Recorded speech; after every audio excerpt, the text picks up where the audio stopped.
Kumusta mga brad? Ngayon nga pong taon na to, asahan na natin na marami na namang motor ang magsisilabasan. At posible na isa sa mga motor na ilalabas ay yung motor na matagal mo nang hinihintay. Hinihintay lang naman, hindi naman sinabing bibili. Lalong-lalo na nga po dito sa brand na Honda. May mga ilalabas sila. Ilalabas na nila yung mga pinaglumaan sa ibang bansa.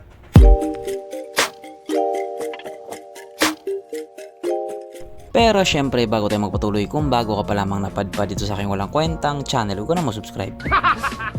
So yun na nga, naglabas nga po ng T-Series si Honda na meron silang ilalabas na bagong motor. Yung iba talagang excited sila kasi ina-expect nila na yan na yung motor na hinihintay nila. At base nga po dito sa pinakita nila, positibo talaga na motor yung ilalabas nila.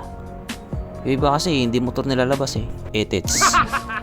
So marami nga po nagsasabi na baka ito na daw yung Honda X-Motion. Meron namang nagsasabing baka ito na daw yung Honda Groom.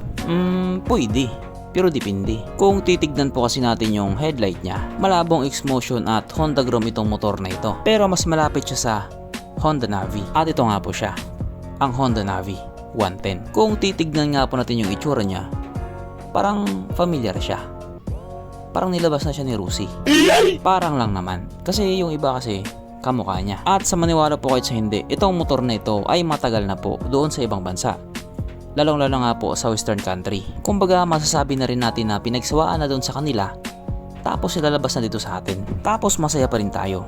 Siyempre Pinoy tayo eh. At dahil dyan, pag-usapan na lamang natin kung ano meron sa motor na ito at kung gaano nga ba talaga siya kaganda. So ito nga po ang Honda Navi 110 na mayroong 109.2 cubic centimeter engine displacement, 4-stroke single cylinder, single overhead cam with 2 valves. Ito ang malupit, carburetor type at ito po ay naka-air cooled. Panis yan sa Honda Click 125. Yes po, carburetor type pa po yung Honda Navi na nandoon sa Amerika. Pero hindi ko po sinasabi na carburetor type din po yung ilalabas nila sa Pilipinas. Kasi maaring baguhin nila, gawin nilang FI. Pero kung sakaling carb type, wala namang masama doon. Okay lang naman yun. Ang kanyang compression ratio 9.5:1. Pagdating naman po sa kanyang power, ito pa ay merong 7.8 horsepower, 7,000 RPM, 8.9 Nm torque at 5,500 RPM. At ayon nga po sa mga puti na nakagamit sa motor na ito po ay kayang tumakbo sa bilis ng 80 kilometers per hour.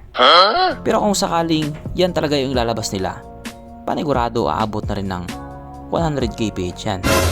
Syempre, ibang usapan na kapag Pinoy na nakasampa.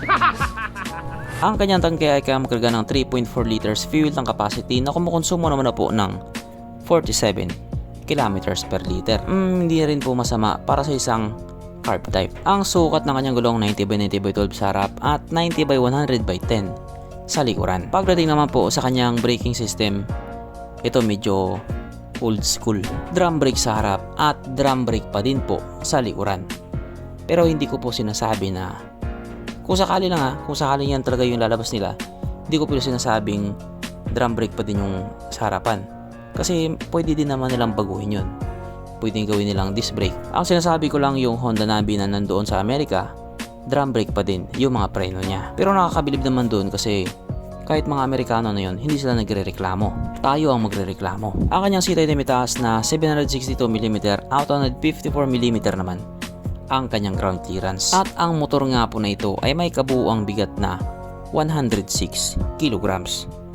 So para sa isang 110, medyo may kabigatan din ng kaunti. At oo nga pala, baka hindi nyo pa alam na itong motor nga po na ito ay isang automatic scooter. Yes po, hindi po siya dekambyo. Kaya medyo nakakapanibago din talaga yung itsura niya. Nakasanayan kasi natin na kapag scooter, iba talagang itsura. Kadalasan may gulay board. Samantalang ito siya, ibang iba. Mapunta naman po tayo sa iba pa niyang mga features. So ang ilaw nga po sa motor na ito, naka-halogen pa po. At bulb type din yung kanyang mga signal lights. Ang kanyang gauge panel, syempre ito po ay naka-analog. At hindi rin po ito naka-smart key. Di susi pa din yung gamit sa kanya. At ang kagandahan nga din po dito sa motor na ito, meron pa din po siyang kickstart. Kung sa bagay, old school din naman yung mga specs tsaka features niya. Pero ito, hindi old school to. Sapagkat nandito na nga po tayo sa exciting na part, ang kanyang mga suspension. So sa harapang bahagi nga po ito ay ginamitan ng inverted fork na medyo simple lang naman. At sa likuran naman ito po ay gumagamit ng single shock absorber na ayon nga po sa mga taong nakagamit sa motor na ito, maganda ang bounce.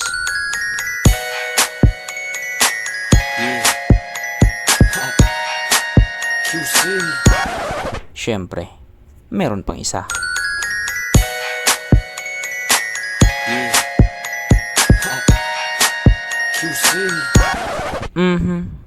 Panigurado. Wala na namang nalungkot. At dahil wala nga pong nalungkot, alamin na po natin kung present nga ba sa motor na ito yung tatlong pinaka-importanting features. So, una na nga po dito ang kanyang lagayan ng istalyon. Nakakalungkot mang sabihin, wala siyang ganun.